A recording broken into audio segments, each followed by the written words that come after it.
Morning Star, Book 1 of 2920, The Last Year of the First Era, by Karlovac Townway. 1 Morning Star 2920, Mournhold Morrowind. Almalexia lay in her bed of fur, dreaming. Not until the sun burned through her window, infusing the light wood and flesh colors of her chamber in a milky glow, did she open her eyes. It was quiet and serene, a stunning reverse of the flavor of her dreams, so full of blood and celebration. For a few moments she simply stared at the ceiling, trying to sort through her visions. In the courtyard of her palace was a boiling pool which steamed in the coolness of the winter morning. At the wave of her hand, it cleared, and she saw the face and form of her lover, Vivek, in his study to the north. She did not want to speak right away. He looked so handsome in his dark red robes, writing his poetry as he did every morning. "Vivek," she said, and he raised his head in a smile, looking at her face across thousands of miles. "I have seen a vision of the end of the war. After 80 years, I don't think anyone can imagine an end," said Vivek with a smile. But he grew serious, trusting Almalexia's prophecies. Who will win, Morrowind or the Cyrodiilic Empire? Without Sothasil in Morrowind, we will lose," she replied. "My intelligence tells me the Empire will strike us to the north in early springtide, by first seed at the latest. Could you go to Artaeum and convince him to return?" "I'll leave today," she said simply. 4 Morningstar 2920, Gideon, Blackmarsh. The Empress paced around her cell. Wintertide gave her wasteful energy, while in the summer she would merrily sit by her window and be grateful for each breath of stale swamp wind that came to cool her. Across the room, her unfinished tapestry of a dance at the imperial court seemed to mock her. She ripped it from its frame, tearing the piece apart as they drifted to the floor. Then she laughed at her own useless gesture of defiance. She would have plenty of time to repair it and craft 100 more. The Emperor had locked her up in Castle Giovese 7 years ago, and would likely keep her here until he or she died. With a sigh, she pulled the cord to call her knight, Zook.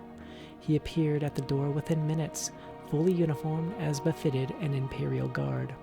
Most of the native Kotharingi tribesmen of Blackmarsh preferred to go about naked, but Zook had taken a positive delight to fashion. His silver, reflective skin was scarcely visible, only his face, neck, and hands. "Your Imperial Highness," he said with a bow. "Zook," said Empress Tavia, "I'm bored. Let's discuss methods of assassinating my husband today." 14 Morningstar 2920, The Imperial City, Cyrodiil.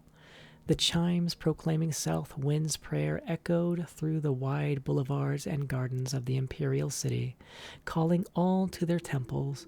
The Emperor Raman III always attended a service at the Temple of the One, while his son and heir Prince Juilek found it more political to attend a service at a different temple for each religious holiday. This year it was at the Cathedral Benevolence of Mara. The Benevolence's services were mercifully short, but it was not until well after noon that the Emperor was able to return to the palace. By then, the arena combatants were impatiently waiting for the start of the ceremony. The crowd was far less restless, as a potentate Versidou Shae had arranged for a demonstration from a troupe of Khajiit acrobats. "Your religion is so much more convenient than mine," said the Emperor to his potentate, by way of an apology. "What is the first game?" "A one-on-one battle between 2 able warriors," said the potentate, his scaly skin catching the sun as he rose, "armed befitting their culture." "Sounds good," said the Emperor, and clapped his hands. "Let the sport commence." As soon as he saw the 2 warriors enter the arena to the roar of the crowd, Emperor Raman III remembered that he had agreed to this several months before and forgotten about it.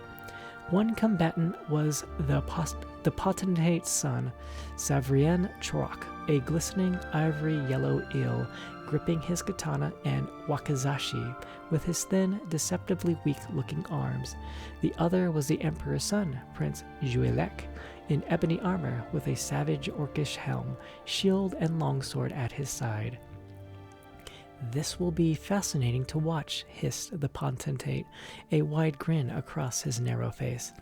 "I don't know if I've even seen a Cyrodiil fight in Akavar like this.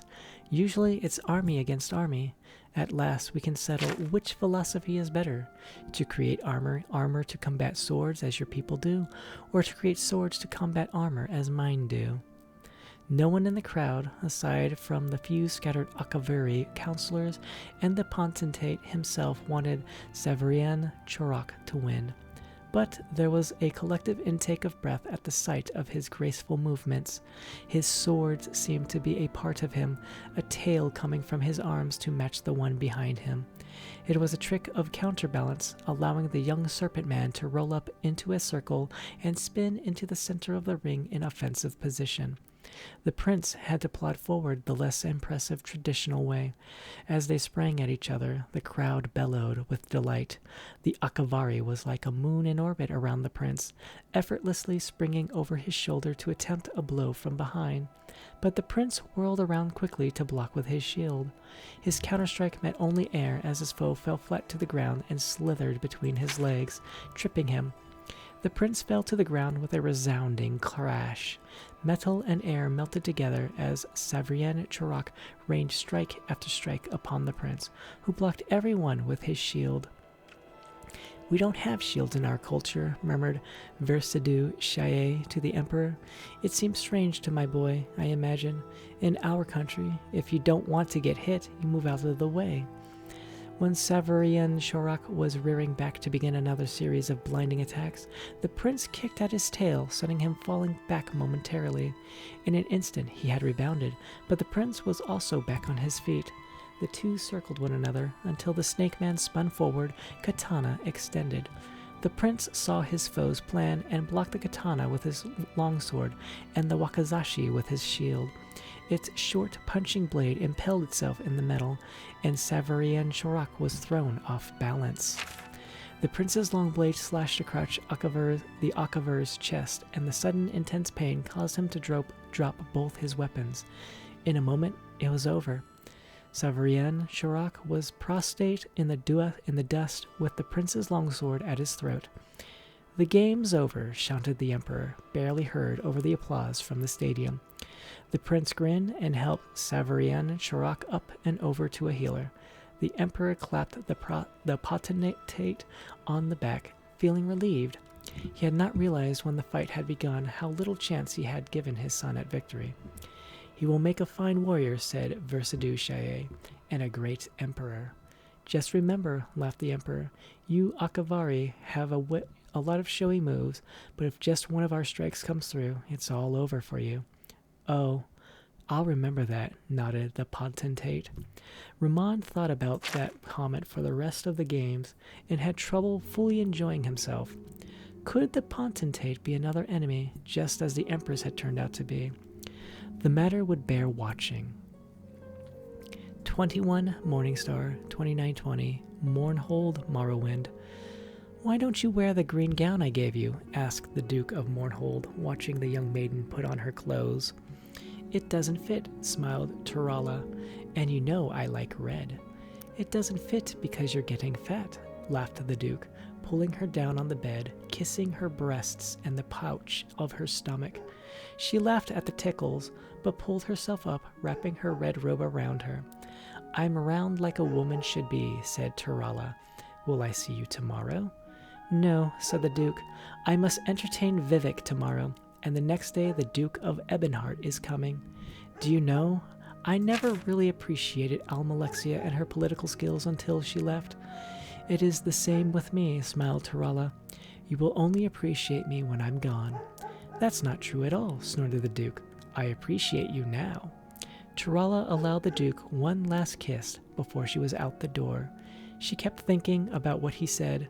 Would he appreciate her more or less when he knew that she was getting fat because she was carrying his child? Would he appreciate her enough to marry her? The year continues in sun's dawn.